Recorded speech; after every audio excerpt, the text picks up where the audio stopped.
Hoje a gente vai trabalhar um pouquinho a questão do terrorismo e um pouquinho do fundamentalismo islâmico.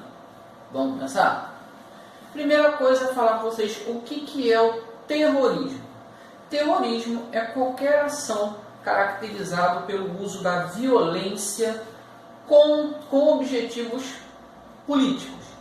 Então, é o uso da violência, é o uso do terror para fins políticos. Geralmente, os atos terroristas são ações violentas contra civis, líderes políticos e militares em momentos onde não existam guerras ou conflitos. Geralmente, quando isso acontece, a gente está aí observando um ato, uma ação terrorista. O terrorismo atualmente está muito em voga, está se falando bastante do terrorismo, mas ele não é uma coisa nova. O uso do terrorismo ou do terror, ele já foi utilizado em vários momentos da história para a obtenção ou manutenção do poder. Então, o terrorismo, por mais que hoje se fale tanto no tema, não é uma coisa nova. Ele já aconteceu em vários momentos da história. Alguns exemplos para vocês. Em 1793, na Revolução Francesa, os jacobinos instituíram o regime do terror. Em 1881, o czar Alexandre II ele foi morto por ação de um grupo terrorista chamado Vontade do Povo. Em 1914, o arquiduque Dom Ferdinand foi assassinado por um integrante também de um grupo terrorista chamado Mão Negra. Fora isso, você tem a atuação de outros grupos terroristas, como o IRA e o ETA, o IRA na Irlanda e o ETA na Catalunha, no País Basco.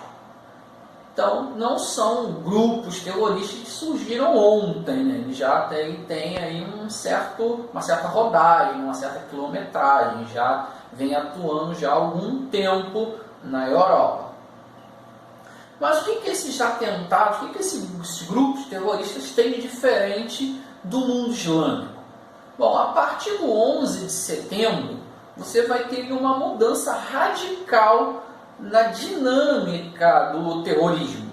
Você vai deixar de ter o que a gente chama de terrorismo local ou doméstico, e o terrorismo agora ele vai se espalhar por várias partes do globo. Ou seja, o 11 de setembro ele vai inaugurar o que a gente vai chamar de terrorismo internacional. E esse terrorismo internacional vai ter como predominância grupos radicais islâmicos. A partir do 11 de setembro, então, as grandes potências ocidentais vão enxergar o terrorismo como uma ameaça global ao mundo. Então, isso é importante. Então, a partir de 11 de setembro, você tem uma mudança nessa dinâmica. O que é o fundamentalismo islâmico? Para falar de fundamentalismo islâmico, primeiro eu vou falar um pouquinho sobre a questão fundamentalista. Galera, o fundamentalismo religioso não é uma exclusividade no mundo árabe. Praticamente todas as religiões têm uma ala mais extremista, mais fundamentalista. O cristianismo tem uma ala mais extremista, o islamismo, o budismo. Todas as religiões têm uma galera que é mais extremada, que é mais fundamentalista, que é mais radical naquilo que ele acredita como religião. O que todos esses grupos radicais, o que todos esses grupos extremistas têm em comum? O que eles têm em comum é o uso das escrituras sagradas como regra de conduta. Para todos os grupos religiosos, independente da sua religião, os textos sagrados são a única forma de você organizar a política, de você organizar a sociedade e de você até organizar a sua própria família. Ou seja, as suas regras de conduta política, social, familiar têm que estar exclusivamente ligadas aos textos sagrados. Isso é uma característica, né, do pensamento extremista. No mundo islâmico, né, a religião islâmica vai estar dividida em basicamente duas estruturas, os sunitas e os xiitas. O que diz os sunitas e o que diz os xiitas? Né? Como é que se comportam essas duas estruturas, né, dentro do mundo islâmico? Bom, os sunitas, eles são um grupo mais progressista dentro da religião islâmica, enquanto os xiitas são a ala mais radical.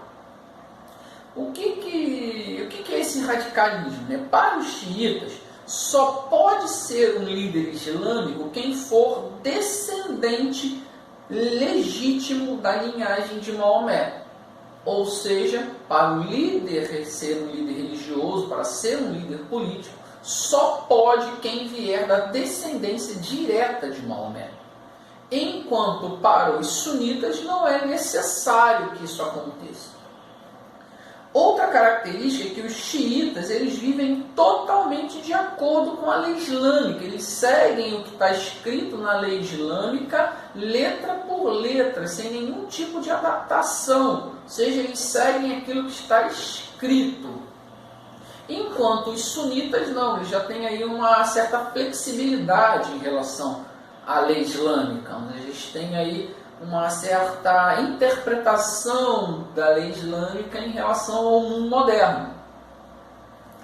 Os sunitas, né, essa ala mais progressista, representa 90%, né, da população islâmica, e eles têm predominância na Arábia Saudita, no Egito e na Indonésia. Enquanto os xiitas, né, essa ala bem mais radical, eles representam apenas 10%, né, do mundo islâmico, e eles estão localizados predominantemente no Irã e no Iraque. Aí você vai perguntar assim, olha, se é só 10%, é um grupo tão minoritário, por que a gente se importa tanto? Né? Por que eles têm tanta visibilidade no mundo? Se são um grupo pequeno. Bom, esse grupo pequeno ele vai ganhar muita visibilidade, muita força, depois da Revolução Iraniana, de 1979. A Revolução Iraniana é liderada pelo Ayatollah Khomeini.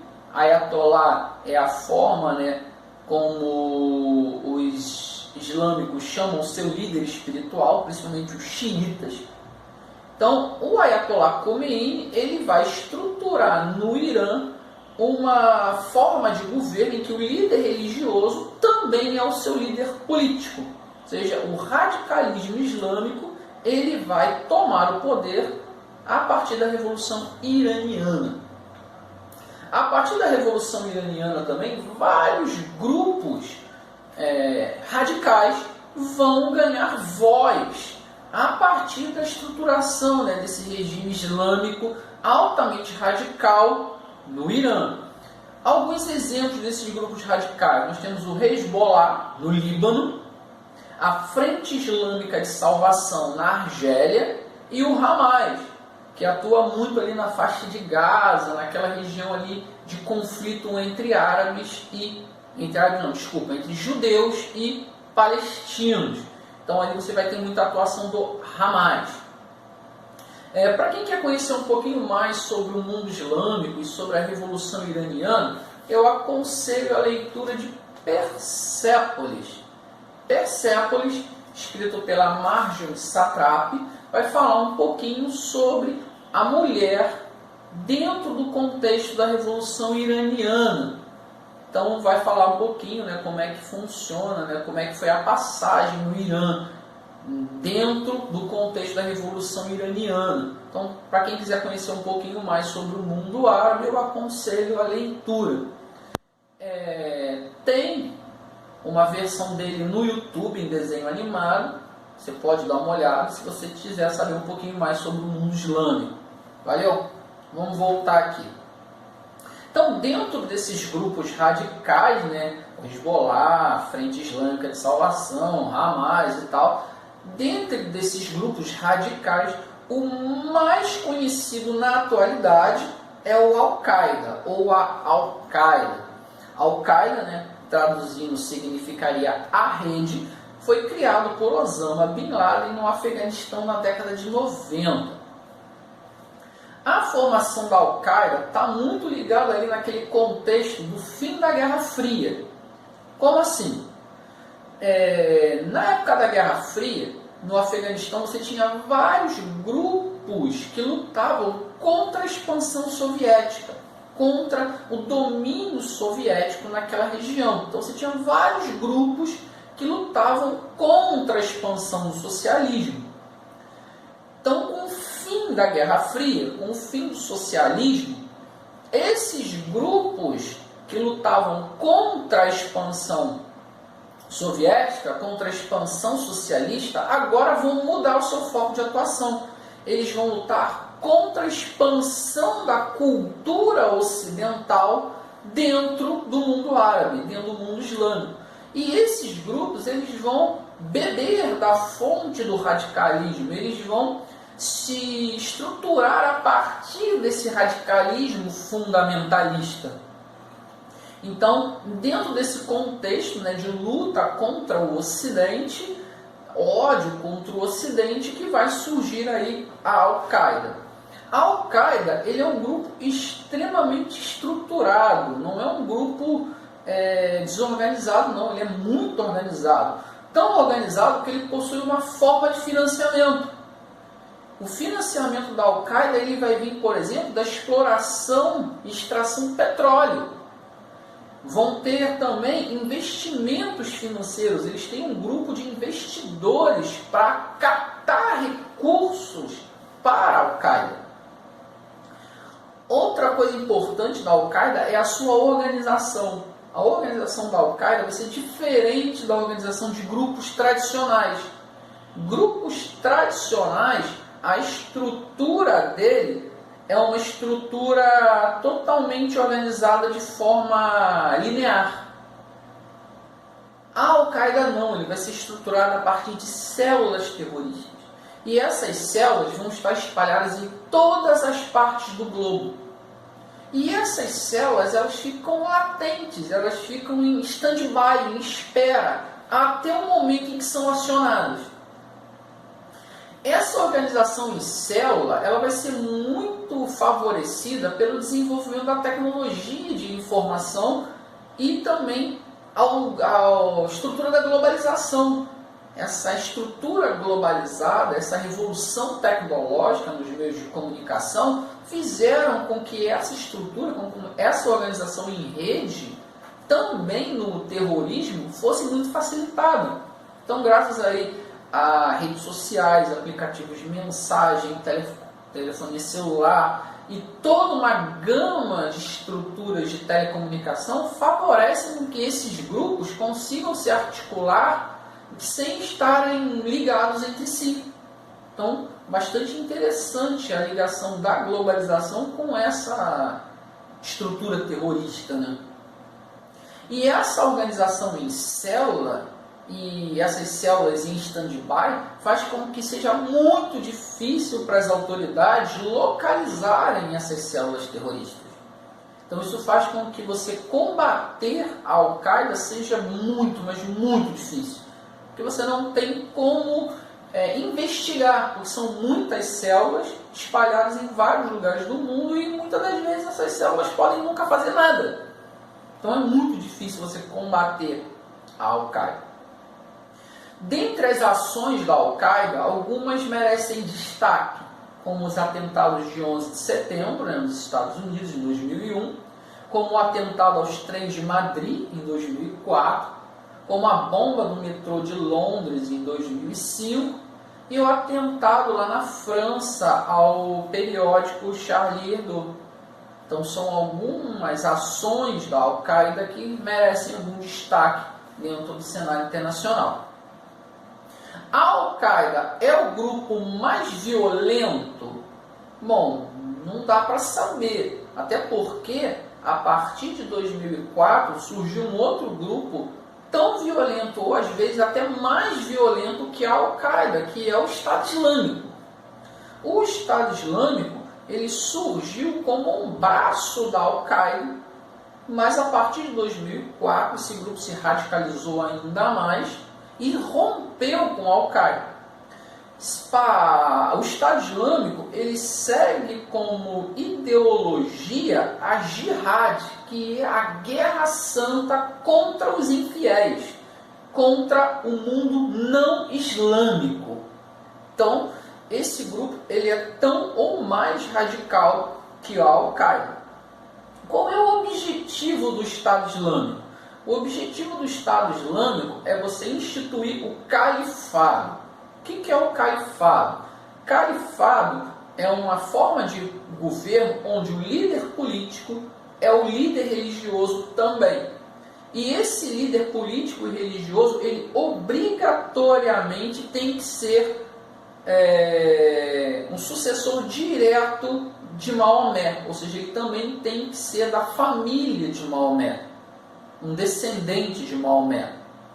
Então, é isso que propõe o Estado Islâmico em todos os lugares onde tem a sua influência, a formação e estrutura de um califado. Além da imposição do califado, eles também querem estruturar a sua estrutura social a partir da Sharia. O que é a Sharia? São princípios políticos e religiosos totalmente ligados à lei islâmica.